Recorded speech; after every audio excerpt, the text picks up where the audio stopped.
Bangkit dari keterpurukan dan mengembalikan keadaan tentu bukanlah usaha dengan waktu yang sebentar dan tenaga yang tidak sedikit. Perlu mencari solusi dari titik awal kegagalan hingga membuatnya merugi.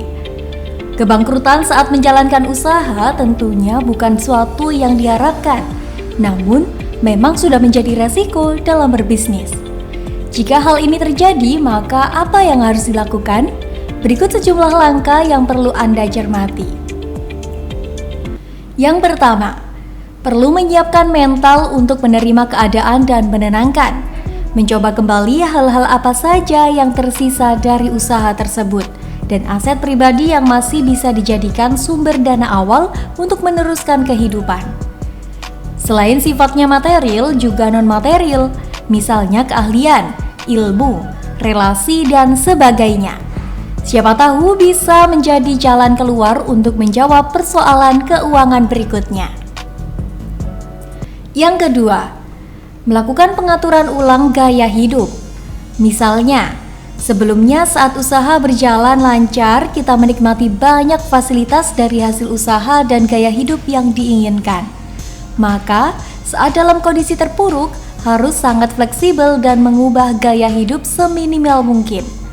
Pastikan bahwa pengeluaran dalam kondisi yang terkendali sambil menata ulang pengganti penghasilan setelah bangkrut. Hal tersebut dapat dilakukan dengan mengalihkan pengeluaran yang sangat tidak perlu dan memprioritaskan pengeluaran yang sifatnya kebutuhan atau pengeluaran yang dapat menjadi penghasilan. Yang ketiga, apabila terdapat utang, maka sebaiknya utang-utang tersebut harus dilunasi dengan aset yang ada, supaya tidak tercipta kewajiban yang semakin memberatkan arus kas. Selain itu, konsolidasi utang juga dapat dilakukan, namun hal tersebut tidak mudah. Pasalnya, ada beberapa persyaratan sebelum pada akhirnya utang dapat dinegosiasikan baik secara besaran bunga maupun jangka waktunya. Sebelum ada masalah utang yang harus dinegosiasikan, sebaiknya utang tersebut dilunasi dengan aset yang ada.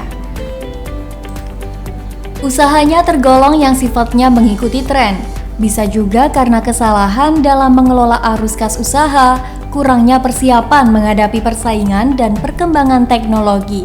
Selain itu juga masalah utang.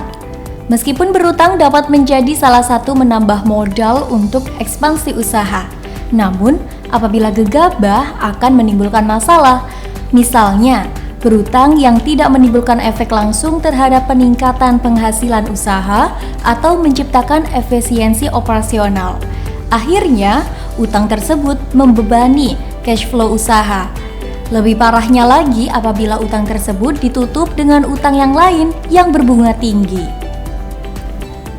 Yang keempat, kunci keberhasilan adalah customer, employee, dan shareholder. Perusahaan yang mengalami kebangkrutan untuk bisa bangun kembali membutuhkan sumber daya finansial, baik dari pemilik maupun investor dari luar. Perusahaan yang telah bangkrut sulit untuk mendapatkan investor. Investor paling berat karena trauma kebangkrutan, image perusahaan yang sudah dinilai celah oleh investor. Lebih baik mendirikan brand baru dari nol. Salah satu kunci keberhasilan bangkit dari kebangkrutan adalah 90 hari pertama setelah bangkrut.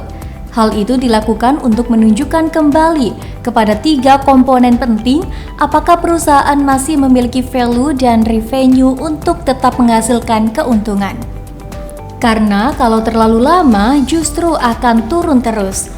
Kalau dalam waktu itu dapat cepat memulihkan kondisi, maka ketiganya, customer, employee, dan shareholder.